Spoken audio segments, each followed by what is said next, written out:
Man tafaqqah wa lam yatafaqqah faqad tafassak. Wa man tasawwafa wa lam yatafaqqah faqad tasandaq. Wa man jama'a bainahuma faqad tahaqqaq. Barang siapa yang berfikih tidak bertasawuf, maka itu adalah fasik, rusak. Tetapi barang siapa yang bertasawuf tapi tidak berfikih, maka itu zindik, rusak juga. Barang siapa yang menggabungkan keduanya, maka itulah yang benar. Maka pada malam ini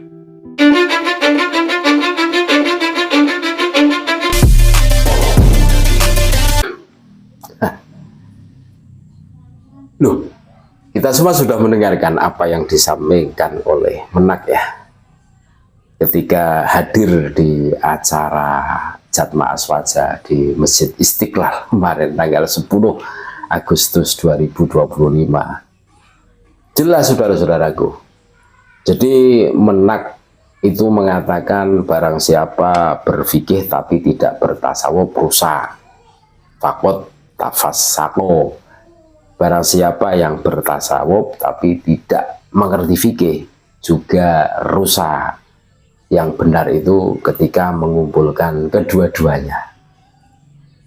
Kemarin kami sudah mengunggah, ngakunya sih ketua sufi dunia kan. Wah, begitu hebohnya gelar, seabrek gelar, bukan hanya sufi. Bahkan di buku Cahaya dari Nusantara itu bergelar Safinatun Nuh, Bahtera Nuh. Hari ini kalau tidak ikut dia itu kan masuk neraka, kan ngeri banget itu. Terus menguasai 43 cabang thorikoh. Wah, tapi ngeri kan ketika membahas tentang fikih. Lah kok ngomong katanya membasuh telinga, itu termasuk rukun wudhu katanya. Wah, rukun wudhu. Dan kalau kami artikan, yang namanya rukun itu kan wajib gitu loh, sama dengan fardu kan itu. Wah, ini gimana ini? Berarti tidak paham fikih. Kata teman-teman saya, ada yang komentar enggak sholat makanya enggak penting wudhu kan. Jadi sholat itu kan kalau wudhu itu kalau sholat. Wah, sungguh kejam ini teman-teman netizen ini, memang seperti itu. Jadi apa yang disampaikan Menang itu jelas. Barang siapa yang bertasawuf tapi tidak tahu fikih, rusak itu, rusak. Sudahlah, rusak. Bukan kami yang mengatakan, tapi itu Menak loh itu. Berarti secara tidak langsung Menak ini mengatakan orang yang bertasawuf tapi tidak ngerti fikih. Syarat sahnya wudhu, rukun, fardunya wudhu ada berapa enggak tahu.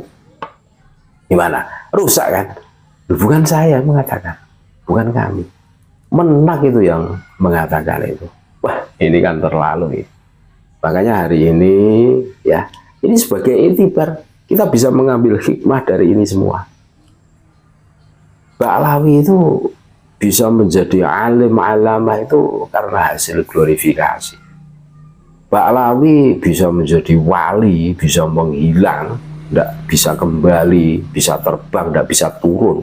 Itu karena hasil glorifikasi. Makanya alim alamahnya itu karena glorifikasi, walinya itu wali glorifikasi. Kan gitu kan. Dan semua orang bisa kalau model-model begitu kan. Tanpa adanya bukti. Alim alamah dari mana? Wong menyebutkan membasuh telinga itu rukunnya wudhu, ini kan menjadi blunder kan. Iya, jadi blunder. Makanya orang itu kan dituntut konsekuen dengan omongannya. Tapi entah apa yang terjadi ya, wallahu alam, kami sendiri juga bingung lah. Ada orang yang di situ itu ya Joko Sakabit menuntut kami bahwa semenjak kapan tes DNA itu bisa mengisbat nasab. Ya kami bilang semenjak sang Imam Cie itu mewajibkan tes DNA, ya kan?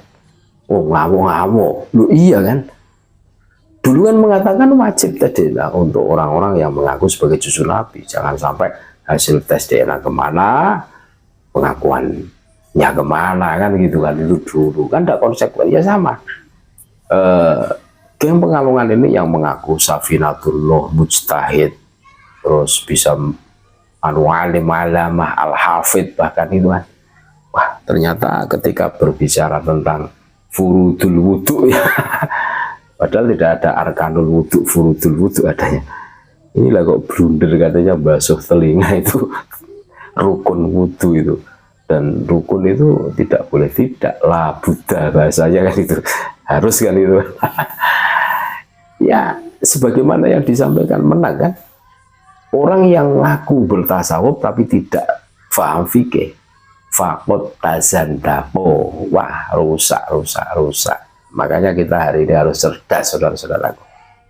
Ya memang seperti itu. Bagaimana mungkin seorang itu dikatakan alim alamah? Nah, ilmu fikih saja tidak menguasai. Ini fikih dasar tentang furudul wudu isitatun kan itu kan.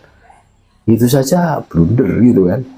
Wah, terlepas furudul wudu membasuh telinga itu sebagian madhab juga mewajibkan, tetapi kita kan bermadhab Syafi'iyah kan gitu kan, berfaham kita ahli sunnah wal jamaah, rata-rata kan menganggap itu semua sunnah kan gitu. Yang wajib itu kan niat basuh wajah, terus kedua tangan sampai siku, basuh sebagian rambut kepala dan kedua kaki dan partai kan seperti itu kan. Nah ini man tafaqquh walam yatasawwaf faqad tafassaqo wa may yatasawwaf ya wa may yatasawwaf walam tafaqquh faqad tazandaqo. Ada itu kan. Wah, menak yang mengatakan ini, yang hadir di acara Jatma Asfaja. Ya, ini menjadi seru, ya kan. Polemik nasab ini semakin seru. Ya memang kalau dipikir, Habib itu tidak konsekuen dengan omongannya. Pengakuannya kemana, perilakunya kemana, kan itu kan. Ya, sama dengan narasi yang dibangun di acara Jatma Asfaja. Jargonnya kan ngeri. Dzikir kebangsaan, ikrar bela negara.